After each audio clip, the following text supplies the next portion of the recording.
Welcome back to the show, everybody. This is the Upper Tier Podcast, the football podcast we bring you each and every week, and pro wrestling, of course. It is Tuesday. It's Pro Wrestling Weekly. It's the last Pro Wrestling Weekly of the year, because obviously we won't have one next week. So I thought it would be only fitting that these two gentlemen join me tonight. I know it was late notice, guys, so I am sorry. I did mean to message you yesterday, and I totally forgot. But I thought we'd bring the two boys on. We're going to have a look back at Saturday night's main event, which I thought was really, really cool from a nostalgia point of view. We'll have a quick recap of Raw. We'll have a quick look at World's End. But the two boys are coming on. They're going to give us their picks. We're going to have a quick look at OTT, first of all. What's coming up this week? Are you two guys about making the pilgrimage to Dublin this week? Or no, sadly, working. No, yeah, no. They put me on the day of Dublin. Sadly, yeah, no. But I wish I'd gone because one of my lecturers in college knows Vincent Macklin does the sound there, and she goes, "This would be the type of thing you'd be interested in," and showed me the teaser for the Belfast show that they're doing on the Sunday. And I'm like, yeah, I mean, I'd go any other time, but I'm just working. But no, it'll still be one for show. I'm looking forward to previewing with Sean, and thank you so much for having the both of us on the last Pro Wrestling Weekly of the year. What an honor that is. I'm sure that we'll take that to our graves and put it on our CVs and our college graduation forms. There you go. I'll give us all a little reference from when you're in college and all. But we'll take a look back at all that kind of stuff. Lots going on in pro wrestling at the moment, as we know. We'll also take a look at Netflix, which they are absolutely blown out of the park at the moment with these previews and little ads and vignettes and stuff like that, and all sure to be a belter as well. But if you could, folks, subscribe to the channel, hit the bell notification button, drop a like on the video as well. So important, especially when these two boys are on giving up their time as well. Hope you're both good. All set for Christmas as well? No, not a bit. And I can't even get out to do my shopping because we're going to be flat out in work now. We're open all the way till Monday. So starting from tomorrow, we'll be doing 100, 200 people every night. So it's going to be pure bedlam. So it is. I have the perfect solution for that. I know a wrestling shop in Dublin that does vouchers. Where? I'll drop a link in the description. Yeah. Big up Baz in there. As always, big up Baz, my friend. Good to see you. Right, we'll start with Saturday night's main event. Gentlemen, talk to me. Jesse Ventura, small little entrance, old school, small little way up to the ring, all nice and narrow, fans on top of the action. What was the thinking? Talk to me. Sean Mack. You want me to take this one? Please. I suppose so. From a nostalgia and presentation point of view, this was brilliant. From an everything else point of view, it was just okay. I will say my opinion on the show soured significantly because I was one of the unfortunate few who watched this through the stream on YouTube. Now, obviously, this is on NBC in America, so it's a standard television program. And with standard television programs come ads, and turns out on this occasion, quite a lot of them. I thought having Jesse Ventura there, I was really excited when it was announced. I thought he did amazing. I loved how they had the little space with Joe Tessitore where they used to have the promos and stuff. I thought that was a really nice touch. I think visually, in terms of the set and the presentation, everything, WB knocked it out of the park. I think we could see that coming, but I just feel the wrestling wasn't really the sum of its parts. What it absolutely exceeded in presentation, for me, it underwhelmed in quality. Now, that's not saying like it was terrible. I think everything here was mostly fine. My favorite match tonight was probably, I'd say maybe Drew and Sammy, or maybe the World Heavyweight Championship match. But other than that, nothing. I would like maybe a few changes and less ads. I mean, when the thing that's talked about the most is everything that happened when the cameras were off and everything that happened when the show was on an ad break. I'm not sure that's a sign of a good show, but I'd be interested in a post-mortem by the two of you and by everyone else. Yeah, absolutely. Big up at 30X. Thanks for joining us tonight. Who are you? I am the host of the Upper Tier Podcast, among a lot of other jobs that I do as well. And I am joined by Sean O'Rourke and Sean McKiernan, who are huge pro wrestling fans, who normally come on to preview the Irish scene and stuff like that. Really appreciate that you have subscribed to the channel. Some people have also described me as the housewife's choice and stuff like that and all, but that's neither here nor there. Still really good. But let's start. Sean, what was your thinking on it? Overall, as Sean said, too much ads. There was ads about every 5 minutes, but it was a solid show now. I'd say probably my favorite part of the night was the women's US title match. When Chelsea won, I jumped out of the bed. There's no other explaining it. I jumped out of the bed, started screaming, and then I realized once I was screaming that my parents are in bed, so that wasn't the best idea. But it was Chelsea Green. Yeah, Chelsea Green. Chelsea Green. Yeah. Go. God, could this be more off the rails? It can get worse. Thank you so much for tuning in. The Eternity X tuning in from India. Big up. Love it. To see me and Sean, man, there you go. That's a big compliment that I don't think we necessarily live up to. All the way from India, huh? Yeah. For ourselves.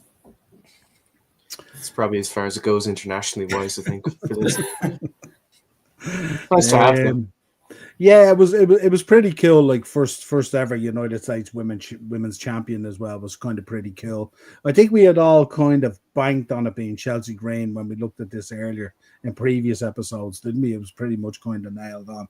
And we are going to talk about the IC one coming up as well and our pick for that.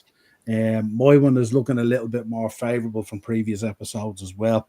I went with the veteran, let's say. Yeah, but we'll get to that in a few minutes. What did you make of Cody versus Kevin Owens and everything that came out of that afterwards? the melee with Triple H, the push and the shove and all that kind of stuff. Well, they're definitely building up a good storyline. I like the way they've kind of brought the package pile driver back, considering it was banned for being such a dangerous move. And it's nice to see that they have that trust in him to perform it safely and hopefully pray that nothing happens. And it's good to see. Like there's a good storyline there, and hopefully there's a big end to it. Cody got injured from the package pile driver. Yeah, I don't think they brought it back. I think he brought it back. I think that's where the whole thing is going. I don't think there was any permission given to use this at all. But Sean, the Winged Eagle, talk to me. The Winged Eagle belt. Which Sean? You, of course. Sean just finished. Oh, me? All right, yeah. Yeah, no, I'm off the ball. I'm still recovering from a cough and everything else. Among my other...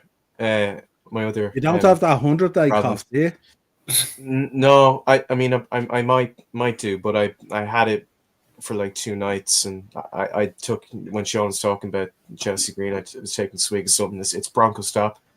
It's not anything else. Bronco I promise. Stop, yeah. Do not no use. No use. Do not. Are you struggling to sleep with it? I struggled a little bit last night, yeah, but it's because I was lying down like straight, so I'm gonna get another pillow. And are you not coughing all the time? You're coughing kind of in groups, kind of. There's one. Yeah, sometimes I don't really feel tempted to cough. Like it's not forced, but sometimes I just need to clear my throat and it turns into. I've gone through 3 weeks of it. It's horrific. Yeah. And now, just after that conversation, we've lost our Indian viewer and all remaining Irish viewers because they want to hear about the Winged Eagle. Now we go, do you have that 100-day cough? I'll get back onto the Winged Eagle. Yeah, I mean, this was a nostalgia special, so how more nostalgic can you get than having the main event of Saturday night's main event for the Winged Eagle title? I'm not just saying this for nostalgia. It looks light years better than the main title.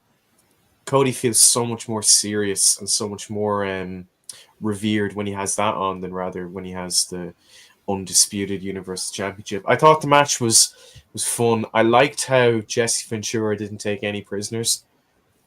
When Cody used the chair at the end, Michael was like, oh, you have to feel for Kevin Owens. Like, he used the chair, you have to do this, and Jesse Ventura's like, no, he used the chair. I really missed that, like, just brutal honesty that Jesse Ventura brought. I thought he'd do more commentary than just this match, to be honest. But it's like Jim Ross in AEW; they only save him for the big stuff, and I think that was good. I think the match was good, but I think where it's going from here is more interesting. Yeah, very, very interesting. I have to say with Jesse as well, wearing did you see he was wearing the jacket that was the jacket that he wore to the Predator interview or whatever it was? He looked Pretty good. unbelievable. He looked absolutely unbelievable. He looked really well because I tell you, when I met him at WrestleCon. Was it 35? Yeah, WrestleMania 35 WrestleCon, and I'm not joking you. He could have been a double for Doc Brown out of Back to the Future. He looked really, really good the other night. Really, really good. So it was great to see. But yeah, such nostalgia all the way around, and even the music and everything, unbelievable. We do reactions for football as well. We do reactions with football as well. Absolutely. For Liverpool and for the Premier League and all. We have a show on Thursday nights and we have a show on Monday nights for the football, plus a Liverpool podcast in the channel as well. But yeah, Saturday night's main event, certainly for me, because I'm older than you guys as well, it was a big one for me because I spent the whole week looking at the old Saturday night main events, all the build-ups with Warrior and all that kind of stuff and all. So for me, it was very, very cool. And what did we make of the World Heavyweight? Gunther, Balor and Priest. Was hoping Finn Balor take that, but didn't work. Finn Balor. Finn Balor. And now I'm having a stroke, God forbid. Yeah, Finn Balor. We're all not doing well this week, are we? What about Damian Priest cementing the whole Team Undertaker gimmick? Was it not bisexual Undertaker that people called him? It started out as that. I seen Team Undertaker the other day. That's what I seen the other day. So. Yeah, I mean, never in doubt. Obviously, it would have been nice to see Finn win, but then, you're on such an elixir of highness and prosperity when you see him live in person, and then you see him on your TV, and you're like, actually, yeah, no, I understand why. Again, I didn't like this show was kind of meaningless. No titles are ever going to change hands. I was going to say there's still a chance for Finn, but honestly, unless he gets away from Judgment Day and from JD McDonough, I think he'll just be losing. I actually saw a thing on Twitter today, and this upset me greatly. It was 4 superstars who have the most losses this year. I can't remember all of them. I know 3 of them, but the first was Shinsuke, and then the other 2 were Finn and JD, who are our hometown boys, our hometown heroes, and also, well, up until last night, our World Tag Team Champions. So when you see that, it's very easy to see why Finn's not taken seriously, and probably why he won't be taken seriously for a long time. But I love Gunther to death, so good on him for retaining. I wonder what's going to happen with Gunther now. Is he going to maybe? I know we're nearing the end of the year, so John Cena will be starting his retirement tour. So a match with Cena, whether that be dropping the belt to him or not, I think could be really interesting. Yeah, absolutely. But yeah, I don't know, Drew with the obligatory beatdown on Sami Zayn kind of felt more like a squash match than anything else. I have to say I enjoyed it, but you guys would have expected me to enjoy that one with my history on the podcast. You have rose-tinted glasses watching this. That's the only thing holding it up. I do. I feel you. Yeah, absolutely. But I think that's really it, isn't it? Liv Morgan versus Io Sky. I don't think it was ever going to change hands either. And then it's kind of weird then with herself and Rhea in the ring, then pulling on the belt kind of thing and stuff was just kind of tokenish kind of really, wasn't it, when we did it? I'm very ready for that feud to move on, to be honest with you. I don't know if anyone else is, but yeah, absolutely. What about this? Let's talk about the IC belt, women's IC belt. Of course, Lyra Valkyrie, who we will touch on when we come to OTT as well. She's going to be gracing these shores, or she's probably here already, I would imagine. What have you made of it so far? Is Zoe Stark picking up a huge win? Sean? I think, I'll take it. I think it's been really good. I will say I admire how both Zoe Stark and Lyra Valkyrie are expertly edited into this graphic. It's almost like they're already on the screen. I mean, I think everyone here, in terms of the lineup, people who are advancing and people who got eliminated, are the type of people that I'd expect to go for this title, for the Intercontinental title. I think Zoe Stark, she's got all the tools in ring, but very little of them outside. I think Dakota Kai is just fierce, unlucky. I think she's good, but like something always happens, whether it's an injury or something else that stops her. And Lyra, I think out of three here, I would say Lyra is probably the one I'd expect to win this or hope to win this. Now, I don't know about Alba Fire, Kairi Sane, Natalia. I presume Kairi Sane would win that, but even then, I don't know. I think it'd be Lyra. Men's Intercontinental Championship. I don't think any of them are going to live up to that status. But no, I think it's been a good term so far, and I'm hopeful that the belt will be given a chance and given the time, and who knows, we could have a fresh start for the women's division. Sean, who's your pick to go through? Who's the fourth one? Who do you think's going to win it? Ooh. Well, I feel like for the match next week, I gotta go with Kairi Sane. As much as I'd love Natalia, I can't see her winning. I feel like I see everyone's point of view. The people who want Natalia to win, I can see that, getting a veteran like Natalia to hold it first would put prestige on the title immediately, and it would be nice. Like, she hasn't held a singles title since 2017 or 2019, within those 3 years anyway. And yeah, I think the past 3 weeks, I've actually really enjoyed the matches. It's actually what I've looked forward to on Raw, I love Dakota Kai, and as Sean says, she's extremely unfortunate. She always seems to get injured, and I feel so bad for her because she is quite good, and Sean, Which Sean? Which one? I have a very beautiful smile. I get that a lot. It's because you're ginger. We'll jump over that. Yeah. Yeah, they elevate my other features to ignore my main one. I don't know why I said that. It just kind of came out. Yeah, that was horrible. No, get him out. I'm sorry. We've done plenty of podcasts, just me and you. We'll survive getting him out. Fired.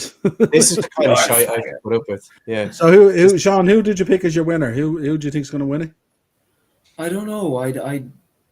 I gotta go with Lyra Valkyria. I love her. I've loved her since her NXT days, and since her NXT UK days, I've loved her. Yeah, it's between Dakota and Lyra, but I think I see Lyra winning. So hopefully. I'm going to go with Natalia all the way here. I think they want to put prestige and legacy on this belt to kick it off in a big way. And I could see Natalia holding it all the way to WrestleMania and maybe dropping it at WrestleMania against one of Lyra or someone like that, I think. I think if you want these belts to go in there straight away and be meaningful and stuff like that, obviously they have the US belt there with Chelsea Green, but I think for the Intercontinental belt, and if you want it to be the belt that's the gatekeeper for the world titles or whatever it is, I think you need to put a bit of prestige on it. I think this is going to be Natalia all the way, and I think it's set up for it. Hopefully. That's my thinking on it anyway. Right, another one that came out this week as well. WWE ranked its top 10 most shocking moments of 2024. Sean Mack, give me your thoughts. Damian Priest cashes in, Liv Morgan, Dominic, all this kind of stuff. Anything in there that pops out? Well, personally, for me, one that really is like a knife to the stomach was number 3.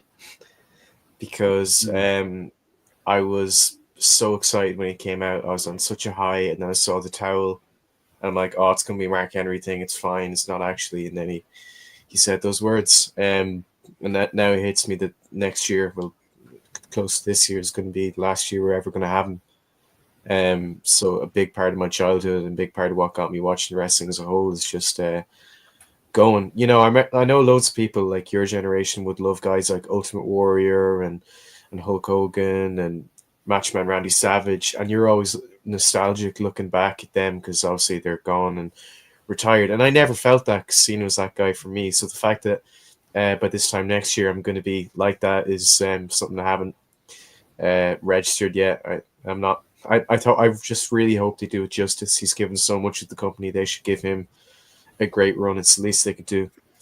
CM Punk costing Drew McIntyre the world title at Clash the Castle under Tonga Loa debuting. That's a bit, I don't know. I'm like, I was shocked by Tonga Loa, but CM Punk made his timing. Tonga Loa did not. That CM Punk one was brilliant, wasn't it? Even the camera work on it, and he was just suddenly there. It was brilliant. I was like, who is this ref? And then by 2, I was like, oh my god, it's Punk. And then the camera turned around, it was him. That was so good. And apparently there was murder. Like, fans legit went fucking apeshit outside of the Hydra when after it happens. That was They were fighting. They were picking fights with guys wearing CM Punk gear, which is so cool. It was because when that happens, then you know you've hit it. Then you know. Yeah, that's so funny. I think what else? Sami Zayn dethroning Gunther. I know, like, it's probably not on everyone's radar. I was not expecting that at all. Not at all. So for that, I'd probably put that a little higher. Maybe over. Maybe I'd say maybe put it over Punk saving Roman from Tsunami or War Games. And speaking of, I didn't like War Games at all this year, so it wasn't much of a shock. Finn Balor portraying Damian Priest. I think just because the feud's like totally dead in the water, but that turn originally was so good. Yeah, because Damian Priest himself didn't realize what had happened until he looked at the screen. I thought that was a really nice touch. That was Damian Priest. You watched it. Yeah, that's right. This bollocks was in my house and in a bed in my house, and I had to feed him and look after him, provide him drink. Horrible night. Not a great game for you either. Legit. Like, I wouldn't wish that on my worst enemy, but that was good. Service, I might add. Yeah, no breakfast in bed or anything. No, it was ridiculous. I ordered room service and it didn't show. Well, it came in and woke you up. Liv Morgan, Dominic Kiss. I could kind of see that coming. Now, putting it at 2, I think that's a little high, because I think people could foresee that, or people could like guess that it was happening at some point or another. But I think the list is mostly all right. I'm sure there's some that they've missed. But yeah, seeing announcing retirement is my number one, just because of it shook me to my core. I went from feeling happiness and joy to despair, agony, depression, anger, confusion, all in the space of maybe like 5 minutes. It was a rough one, but no, I think it's a good list. I mean, they have to have a couple in there just to make them important, don't they? So, yeah, absolutely. Sean, what for you? Ooh. Well, obviously, I got to agree with Sean. John Cena announces retirement. It has to be number 1. I'd say, I got to say Damien Cash is in at WrestleMania, because there was a lot of speculation around that, but I don't think anyone kind of expected it after the whole thing with Drew winning the title and then all of a sudden CM Punk kind of throwing Drew off the table, and then as soon as Damien's music hits, you realize what's actually happening, and seeing him run towards the ring, everyone's like, oh shit, it's now. He's not waiting for another time, you know? So I'd say that'd probably be number 2. If I was to put number 3, I'd say Liv and Dom kiss at SummerSlam. Thought that was revolting. Couldn't watch that on my TV. At that point, I just felt like turning it off. I was sick. It was kind of more about the Rhea betrayal, wasn't it, than anything? Yeah. It was confirming that Rhea betrayal and bringing it to a different level, so it was pretty cool. I thought that was good. I enjoyed that. And let's see. Then obviously I got to go with CM Punk cost Drew McIntyre the world title. I thought that was brilliantly done. Cinema, in my words. Yeah. I wanted Drew to win really bad, but by the time Punk came out, I was just rolling on the floor just because I couldn't believe how masterfully planned and executed it was. So I didn't even mind that he lost. To me, that has to be the number 1, doesn't it? Yeah, it really does, because the way they shot the camera work and the angle and everything was just, it was so cool, and the reaction was unbelievable. But But absolutely unbelievable, yeah. So we just said I'll pop it up there. I said that I seen it, so it was definitely worth checking out. Let's have a chat about Raw. Quick chat Raw this week. I have to say, we've had a couple of weeks, not recently, but we've had a couple of weeks of kind of this adjustment into the 2 hour one, kind of meh, not really great and stuff like that. But the last 2 weeks, they've certainly picked it up somewhat hugely, haven't they? In the push towards Netflix and all. So what did we make of this? What's going down on this? Obviously, Braun Breaker picking up the win against Ludwig. Lots of good stuff on this. What are you making of this New Day thing and Mysterio being the locker room leader? You're not allowed in there, and he head to toe in pink, looking like the real hard doorman. You know what I mean? And the New Day just looking, going, what? Barney the dinosaur, you know. How do you see this New Day situation, Sean? Oh, how do you see this New Day situation playing out? Oh, I don't know. Well, first of all, I loved the bit last night of them not being allowed in the locker room, because when I seen that, I immediately thought back to when the Miz wasn't allowed in the locker room. Yeah, that was a big one that came up for me. It was the first thing I thought of. But yeah, I feel like Big E might be clear to come back, and that's kind of what they're building towards.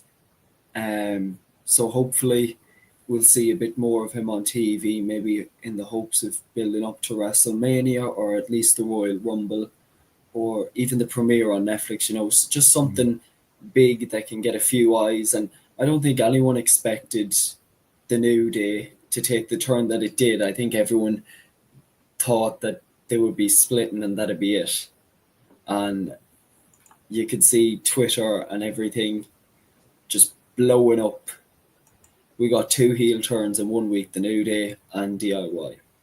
I couldn't have asked for a better week. So I think Big E might come back. I think that's the way it's kind of heading. They're building up to something like that.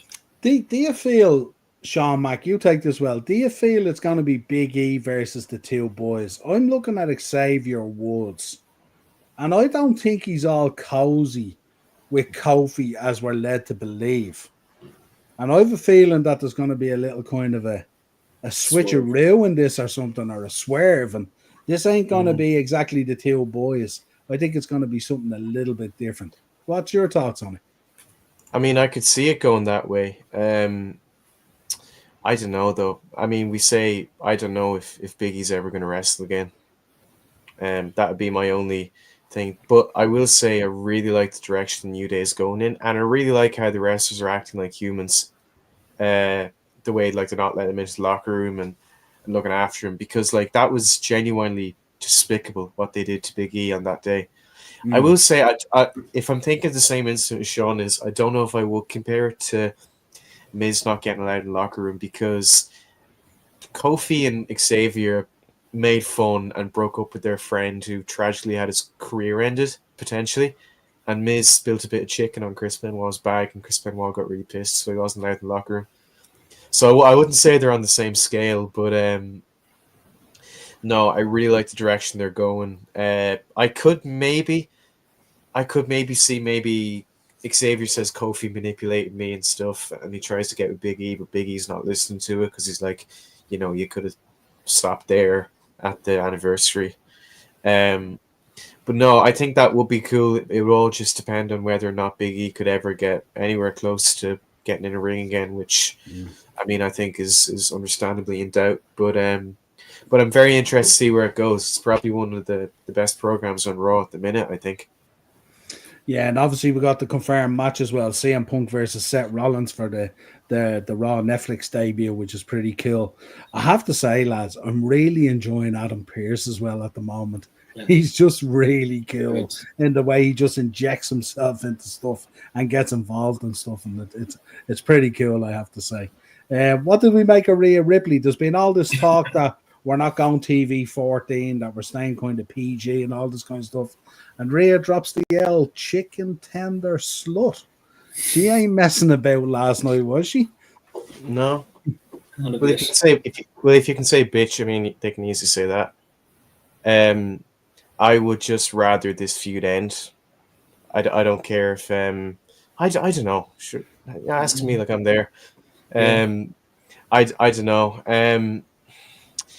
I think swearing, even if it is PG, if it's done at like the right time, it can really mean something. It's like when the Rock was dropping F bombs, because he did it at that point, like you genuinely felt shook and you felt more invested. But if everyone's doing it all the time, I think it kind of devalues it and it kind of kills the shock factor. So I don't mind, but they've always said we're not going back to TV-14, but we're going to be edgy PG, and that's what it's Yeah. been like for the longest time now. So I don't mind that, but I would hope to see some change, and I'd hope for this feud to end. I haven't mentioned I don't like this feud. I would like it to move on because I think it's long ran its course. No one's getting any better from it, and I don't think we're getting anywhere nearer to the end. But I'd hope so. This culminates with a Rhea Dom match, doesn't it? This is China, isn't it? Yeah. This 100% culminates with this.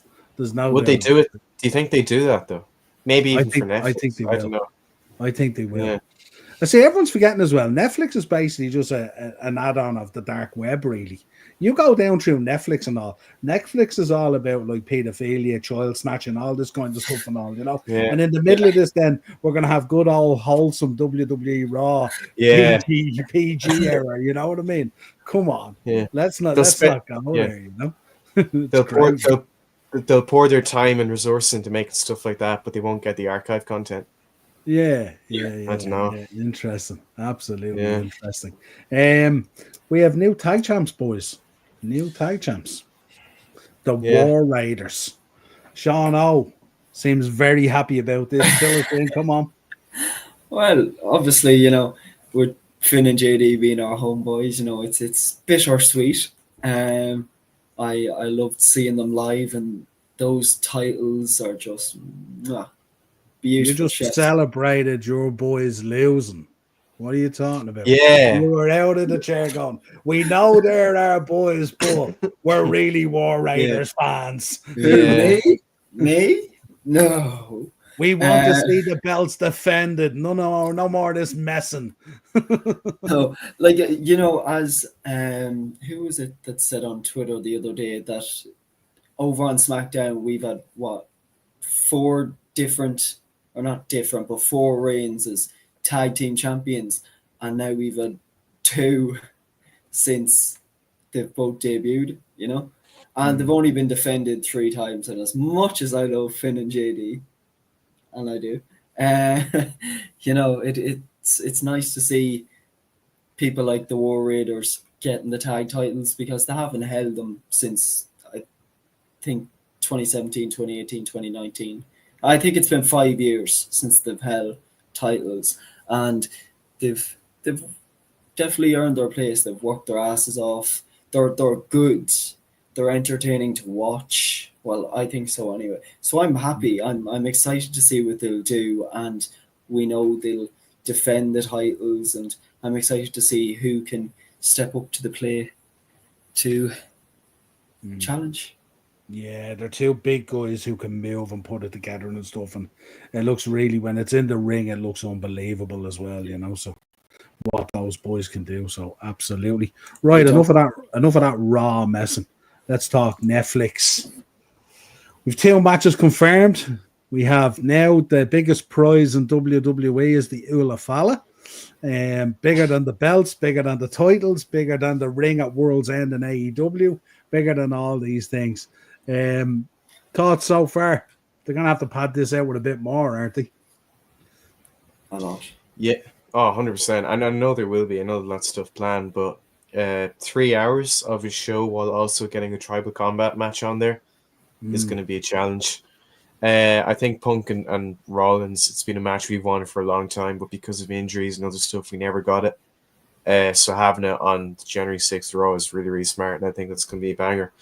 Roman and Solo, it's going to be very, very long. The first maybe 20 minutes are going to be hellish to get through, and then the last 15, 20 minutes is going to be great. I don't know. I haven't much interest in Solo Sikoa. Slightly more interest in Roman Reigns. CM Punk and Rollins will be the match you'll sit down to watch. Roman and Soul will be the match I run to the bathroom to watch probably. I don't know, but they're not bad. I think they're still going to be really.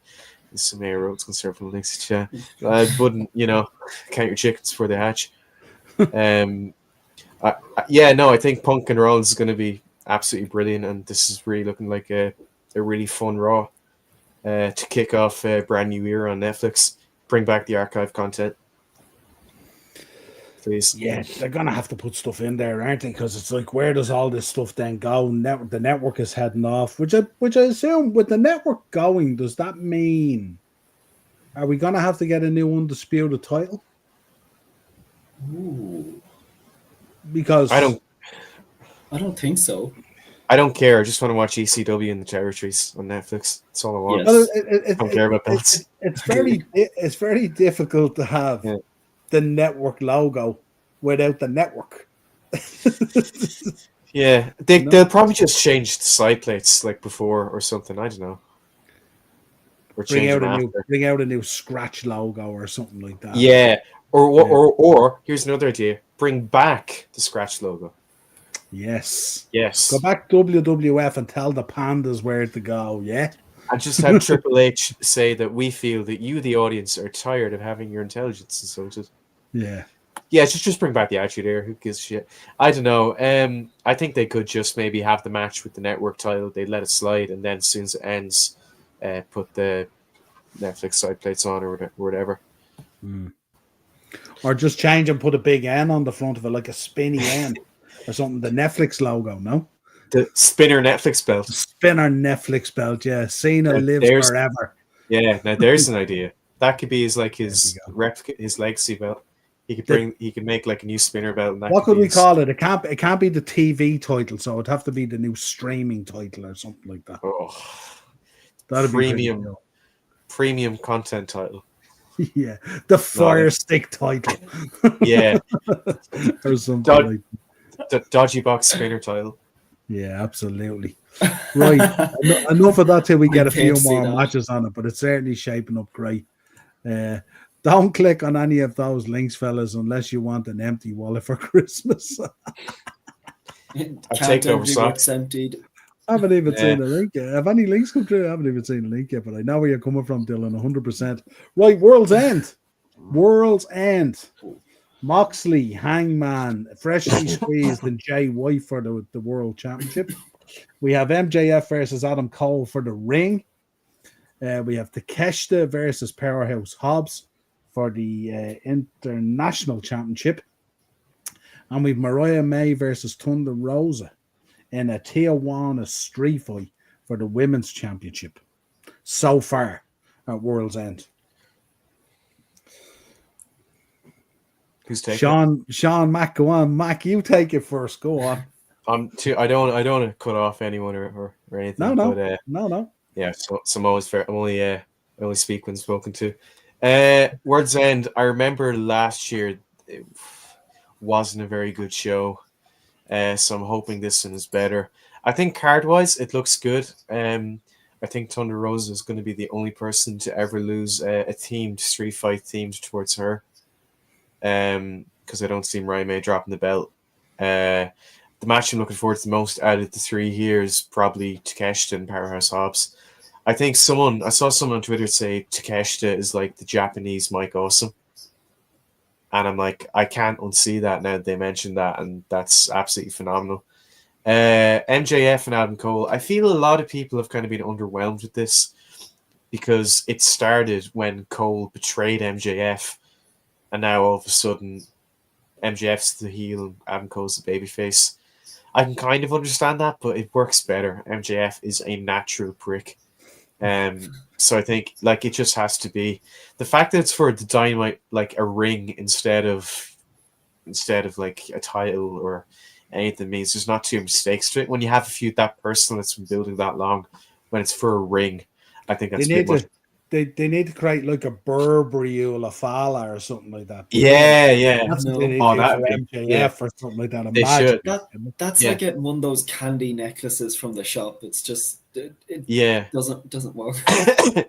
Now I can't believe they're fighting over Diamond Ring. I do realize that we spent almost a year watching CM Punk and Drew McIntyre fight over a child's bracelet with a dog's name on it, but still, my point stands. And then the 4-way match, I don't see Moxley losing. I think him and his silly friends are going to go around and kill more people and then walk out. I don't know. How's this whole Moxley error thing sitting with you? I think them killing people for me has kind of lost a bit of the shock value. Like what he did to Danielson at the end of All Out, I was legit, my jaw was on the floor and I sat on my couch frozen in shock for like 10 minutes after the broadcast went off air. I don't know if I feel that much anymore. And the thing is, aside from actually I was going to say, I don't see anyone apart from Moxley really winning the belt because Orange Cassidy's had his shot. Jay White's just been attacked a lot. Goddamn that Wheeler Utah guy. Goddamn that Wheeler Utah guy. Wheeler useless. I could see maybe Hangman, but other than that, I don't know. I think it'd be Moxley. And I think after, no matter what happens, Moxley and his gang of friends are going to destroy everyone. But I'm thinking this only because I saw him recently with Big Boom AJ, Bryan Danielson. He's been in the spotlight again recently, so maybe he could come back. But then part of me feels that he's very strict about wanting to not be a full-time wrestler now. So he could keep that. But no, I'd be interested to see where it goes. It looks like a decent card, but I'd be surprised if anyone but Moxley leaves with the belt.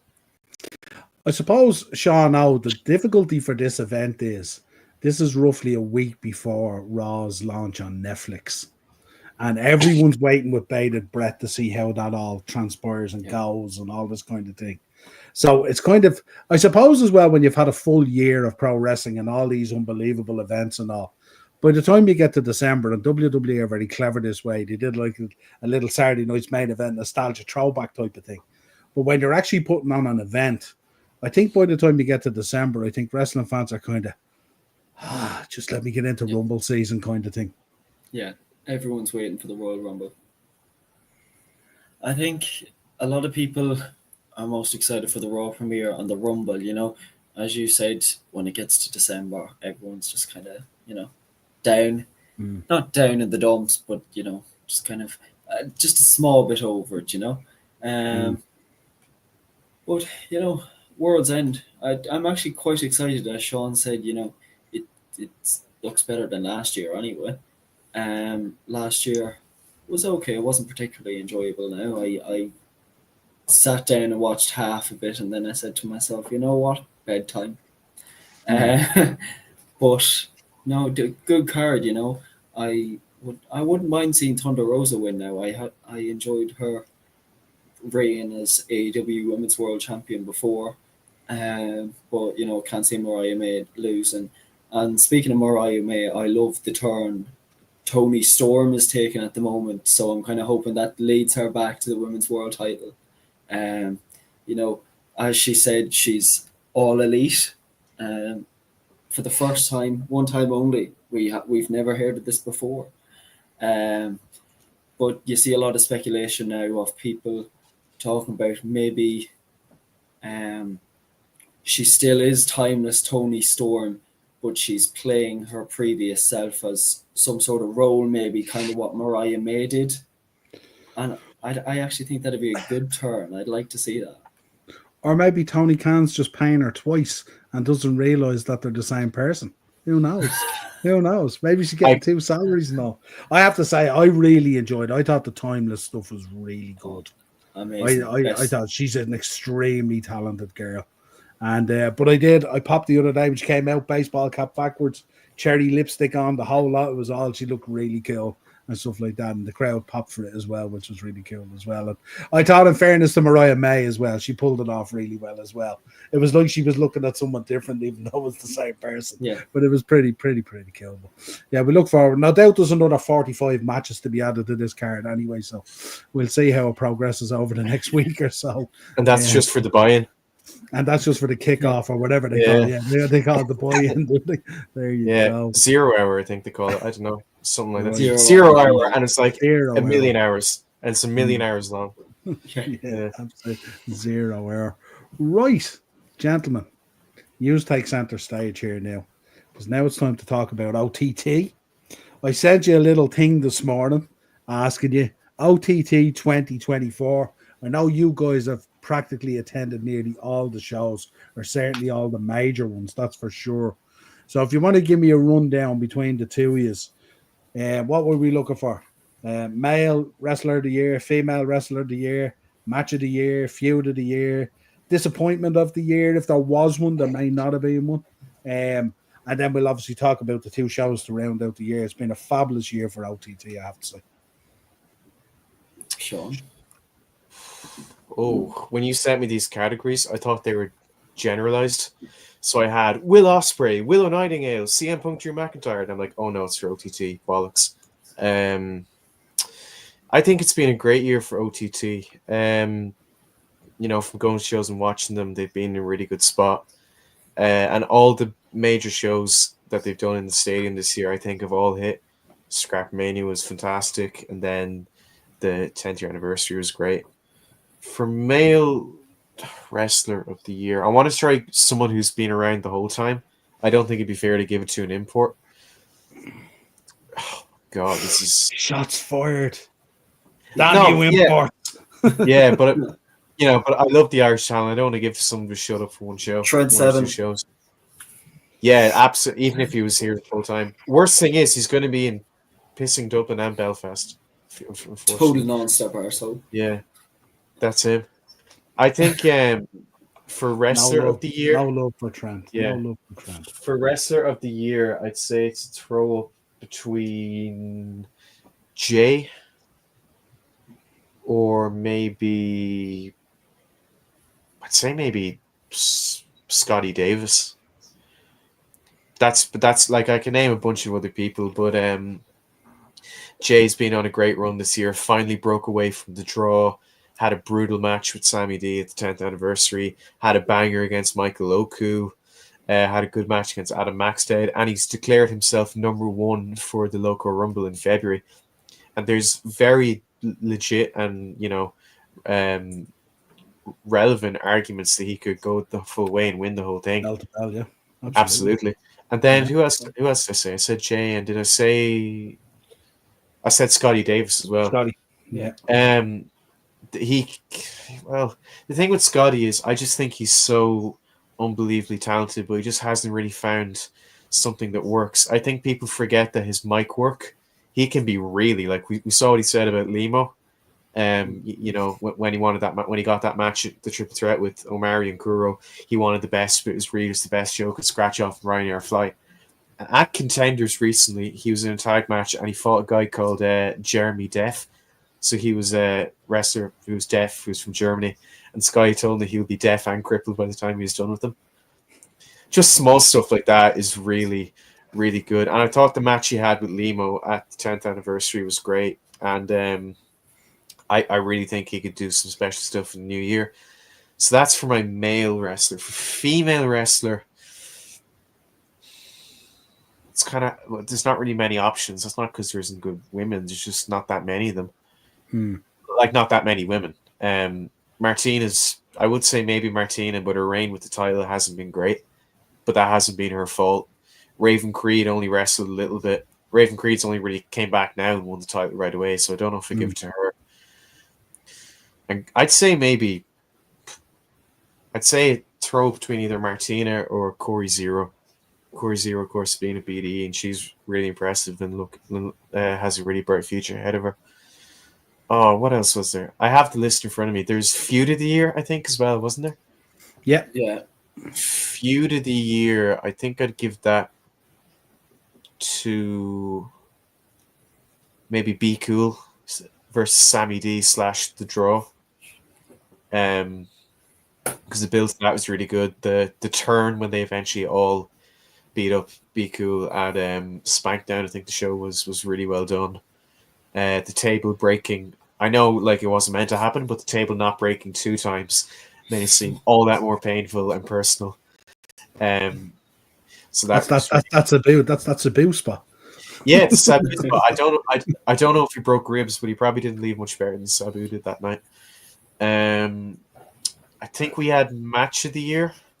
Now this is a horrible question because there's so many.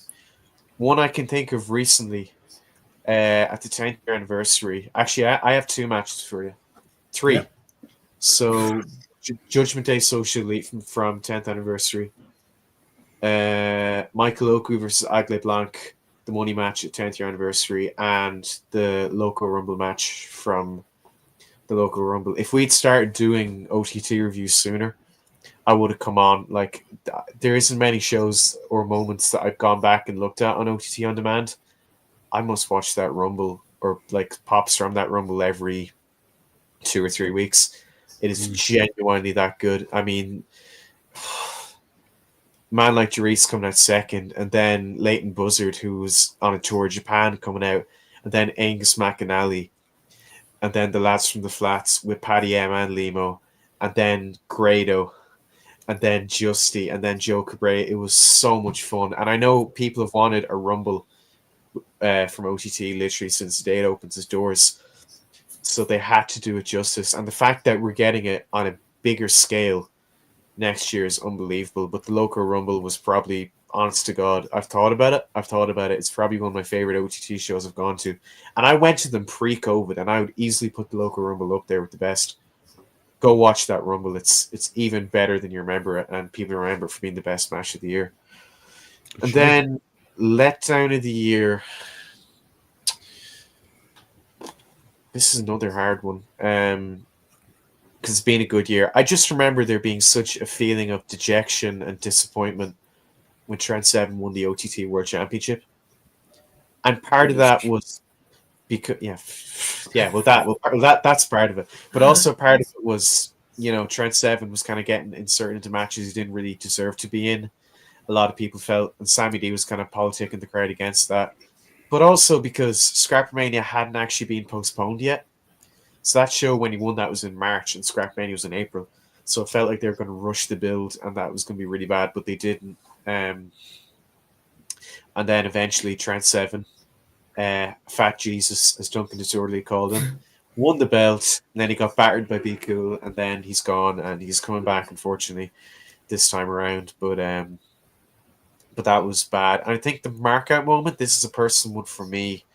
I would have to say at the Rumble when Paddy M and Worky came out at number 15, because I was talking to Paddy like earlier on in the week, like 2 weeks beforehand. I got a shirt off him. I'm like, "You're going to be in the Rumble?" And he said he can't because, his doctor told him if he fell like awkwardly on his knee again.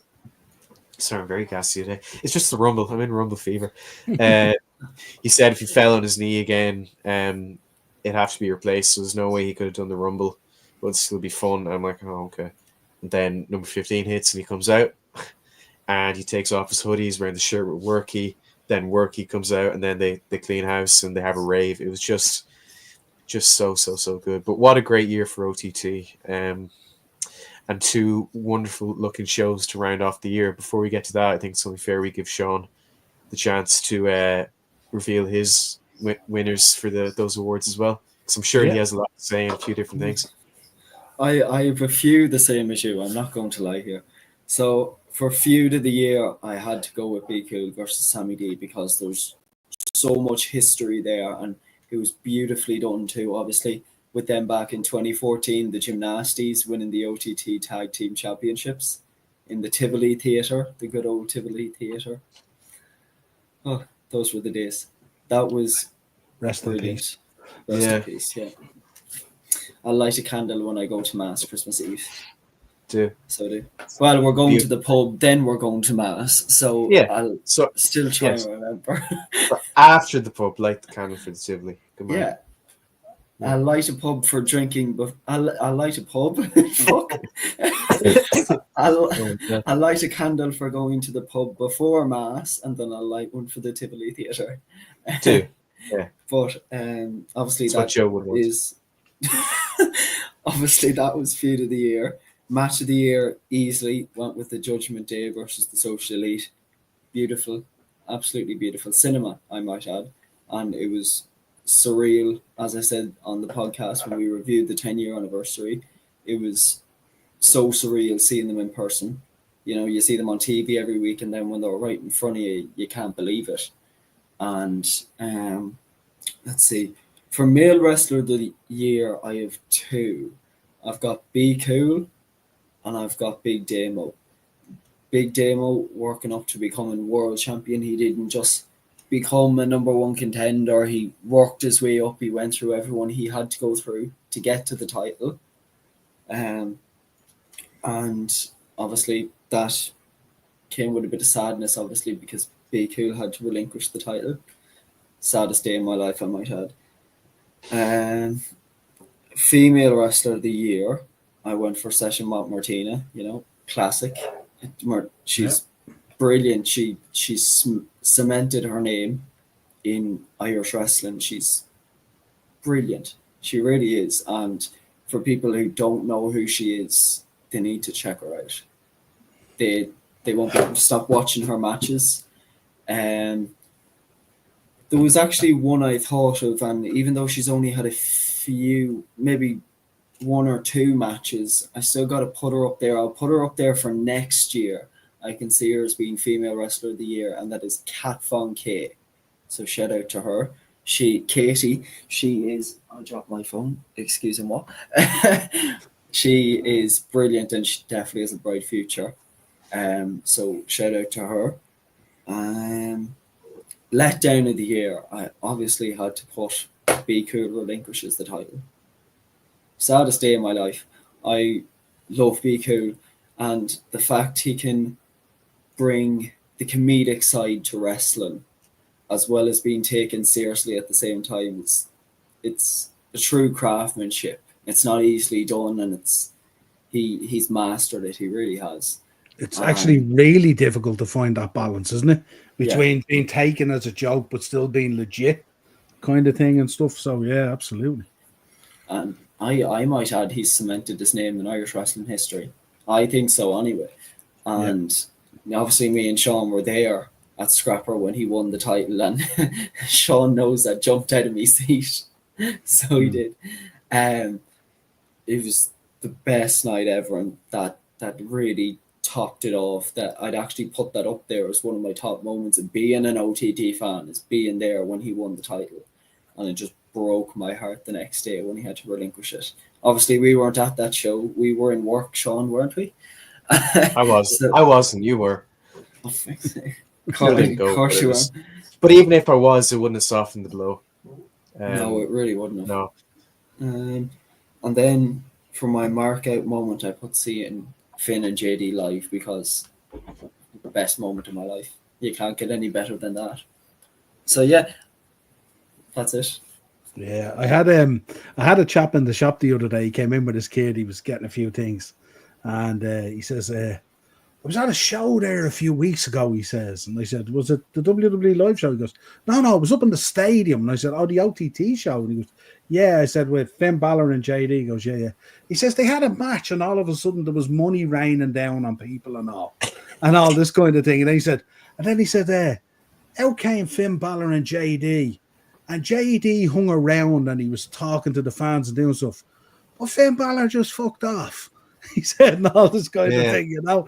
And it was so raw and so interesting to hear it and stuff like that and all, you know. And I said to him, I said, Finn Balor's a very busy guy. I said, you have to understand that he's extremely busy.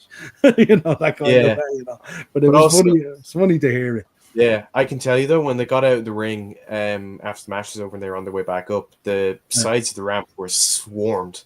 Yeah. So even if he did try and like move around and get stuff, like there's no way he would have. But in fairness to Finn, during his entrance, walked around with the too sweet, and he too sweet everyone. I got one off because that was cool.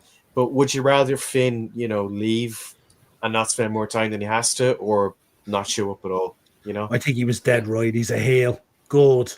Yeah. Do you know, I actually had another guy was in as well. He was in the other day and he was talking to me. He drops in the odd time and he was saying, I was at the OTT show and he says, I got it too sweet off Finn Balor and I nearly passed out. My life was complete.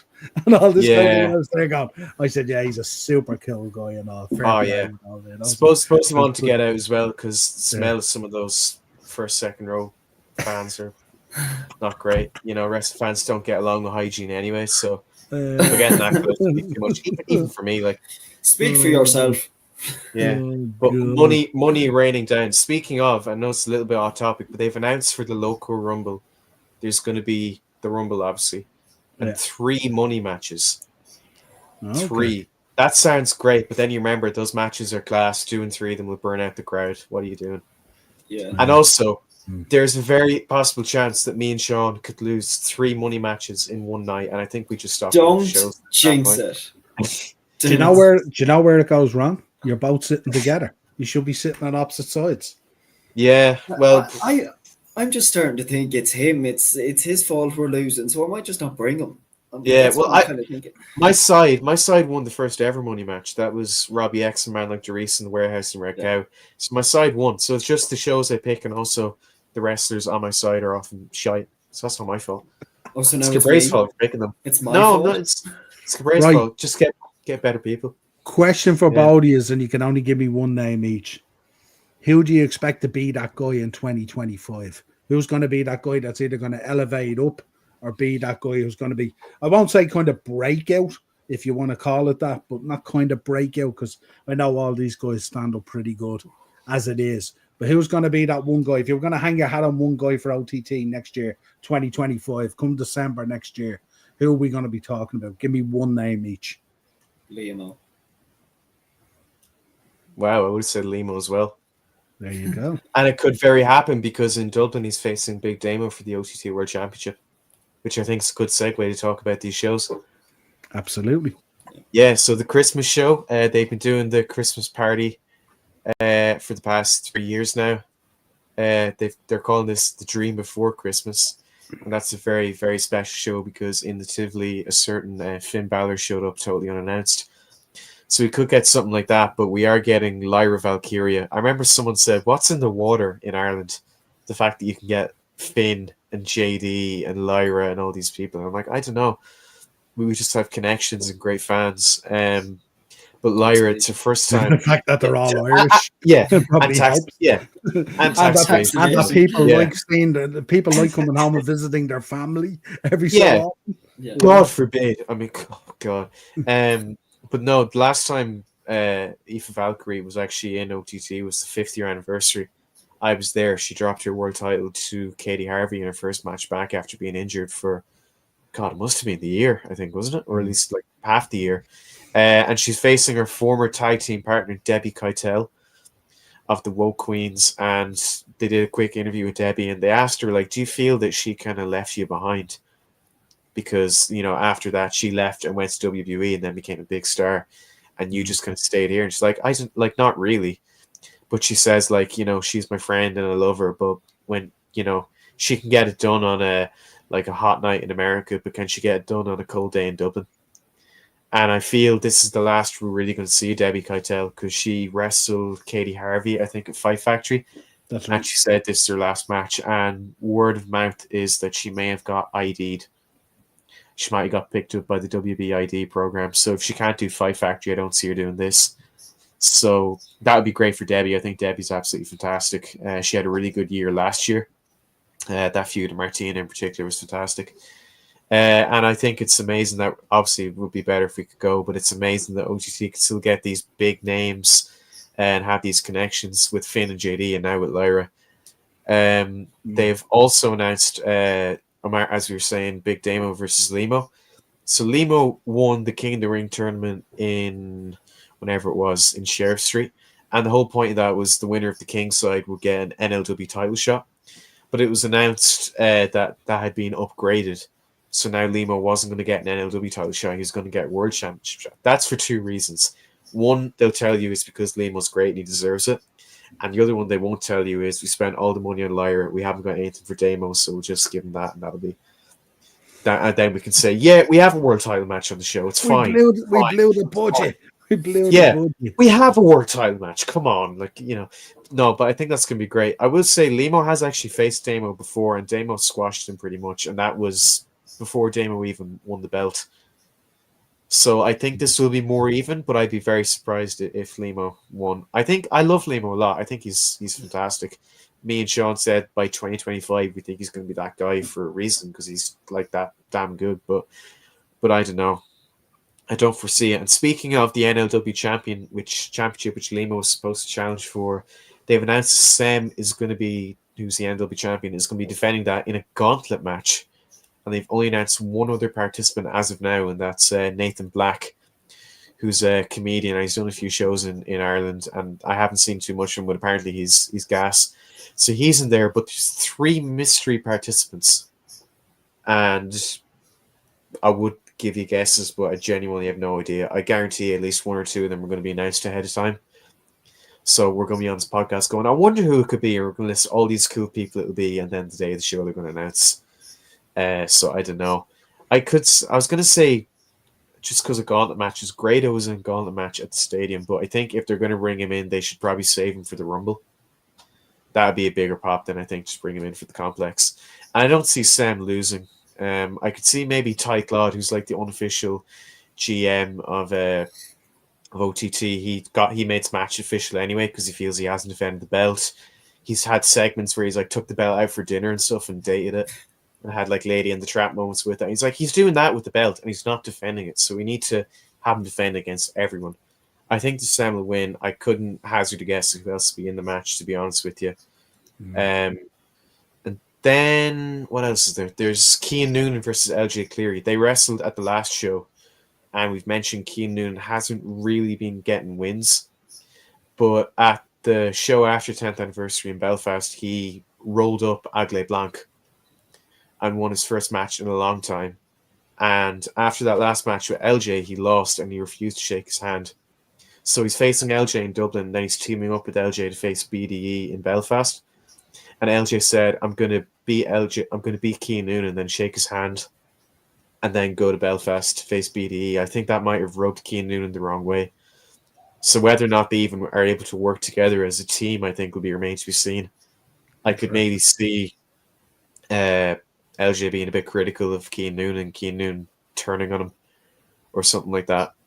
I'm not sure, but I think that could be something. And then, bollocks, no missing match. Oh, the European Championship that Charlie Sterling won in that gauntlet match with Grado. His first defense that is against Callum Black.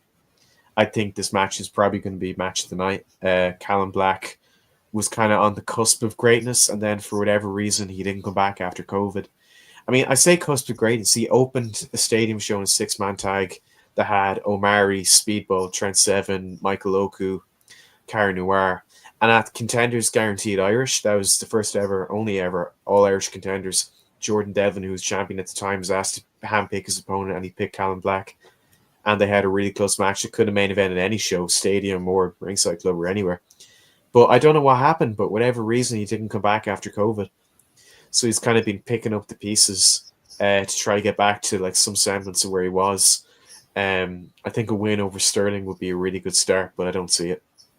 But I think a good performance could solidify that enough, because there's no way Sterling's dropping the belt in his first defense.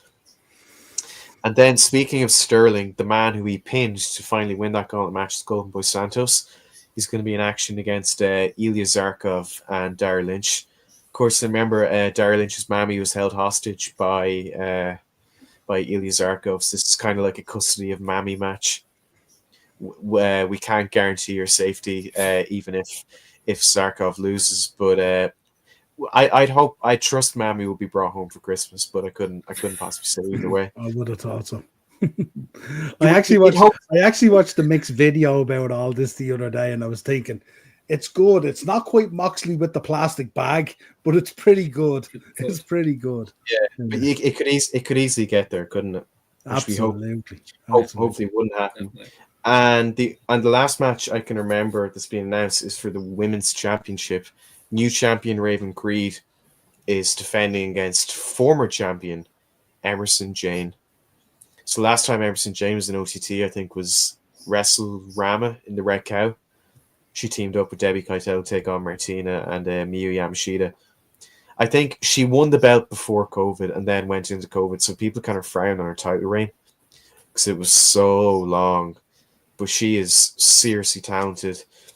Now, seriously talented enough that I want her to, beat Raven so early into her title run. No. That happened with Katie Harvey. She won the belt, had a really good blood match with Debbie, and then dropped it to Emerson Jane in Belfast and was never seen again. So I'd hope they wouldn't do that with Raven.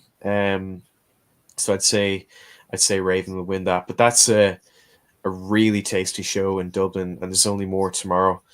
I think for Belfast, they announced a couple of matches today. The only ones they announced were the Social Elite are going to be defending tag titles against Sunshine Machine, which is TK Cooper and Chuck Mambo. They're a really, really good team. They've been in Wolves a couple of times. I would honestly love to see them in Belfast. Or not Belfast, Dublin one day, because I think they're over with the crowd and they're well known, and I think that's going to be a brilliant match. Big Damo or Limo, they say it's going to be Damo though, is defending the belt against Leon Slater. I think Leon Slater is probably one of the best imports that OTT have brought in recently. The youngest in charge, I think he's 18 or 19 or something like that, maybe even younger, and he's as good as he is getting around all these places. So I think that's going to be a really, really, really strong match, but I think it's going to be Damo.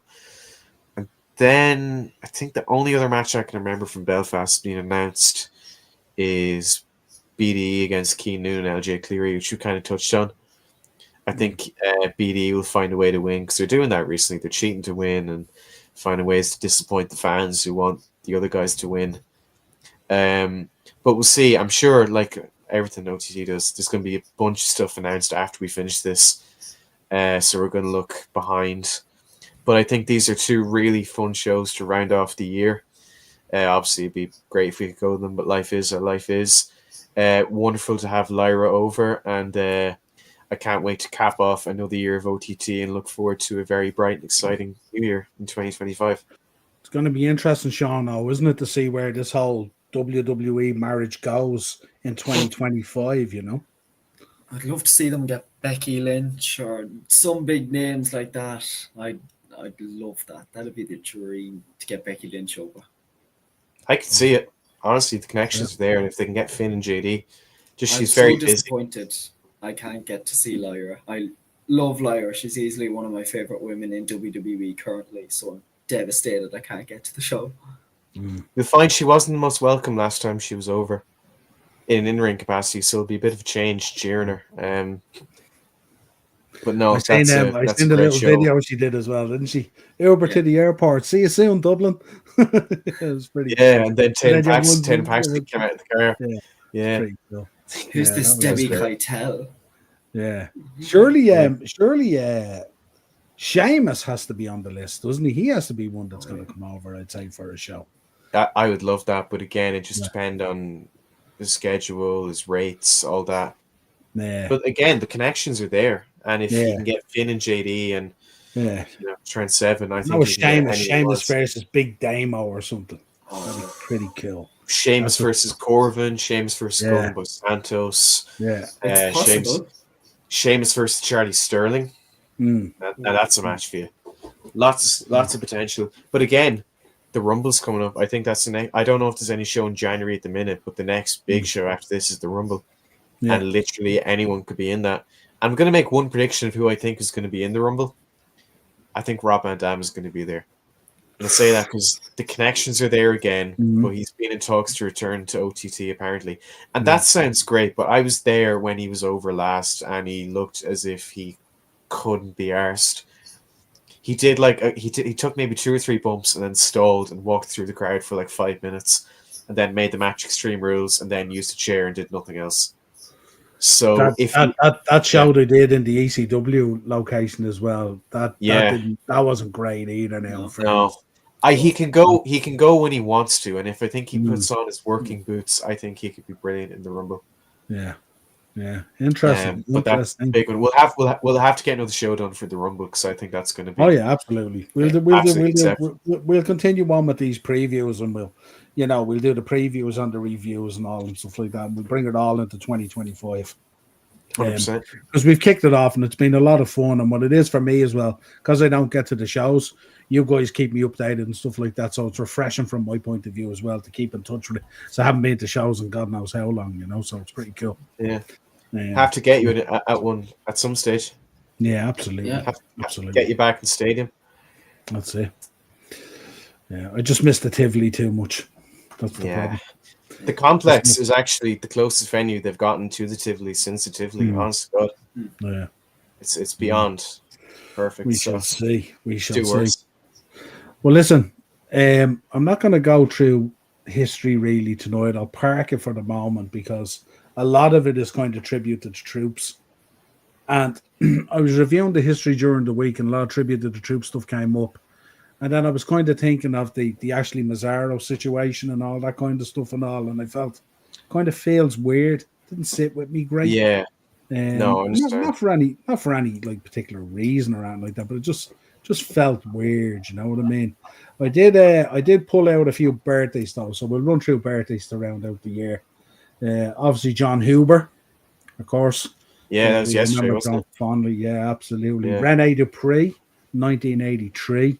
Elix Skipper, 1977. And I was looking at that clip the other day as well. That Hurricanrana off the top of the cage is just insane. Well, it's not Eli Skipper. Is the X not silent in that, or is it? It probably was at the time. Yeah, Elix Skipper, I was thinking. Yeah. And Rene Dupree, who we just had over. Yeah, absolutely. Kendall Windham, 1967. Trish Stratus, 1975. The man you just mentioned, 1970, Rob Van Dam, RVD. Yeah. The Rattlesnake himself, 1964, Stone Cold Steve Austin. Otis, 1991. One I remember, of course, the Outlaw Ron Bass, 1948. Luke Gallows, 1983. And, of course, I rounded out with 1978, Armando Estrada, ex-manager of Umaga. No. It's Armando Alejandro Estrada. Absolutely. So they're your notable birthdays anyway to round out the year and stuff like that. Pleasure having you boys on as always. Always welcome, and it's always a fun show. Keeps me updated on the Irish wrestling scene, which I really enjoy. And for you guys, I'm sure you love talking wrestling and stuff like that. So you're both always welcome on and stuff like that. So as always, folks, check out the two boys if you want to give them a follow. You're both on. Call out your Twitters and Instagrams there, lads, if you want people to give you a follow. I think my Twitter is Sean McKiernan2, and my Instagram is SeanMCK234. I can be found either way. Yeah, so say hello, and if you recognize me, see me at a show, say hello. It's always nice to have a nice face to talk to. I don't see him very much. Same with me. Don't be afraid to come up and say hello. My Instagram is Sean_O'Rourke133, and my Twitter is Sean O'Rourke133. So give me a follow, and as I said, if you see either of us at the shows, do come up and say hello. We'd love to meet you all. We're friendly. We don't bite. Well, Sean's ginger, so we can't promise that, but I'll keep him at bay. Yeah. You'll find the two guys at the bar counting the money from those money matches to pay for their beers and stuff. Yeah. Where they're normally located. Yeah. It's either money from the money matches or tax evasion. We'll see.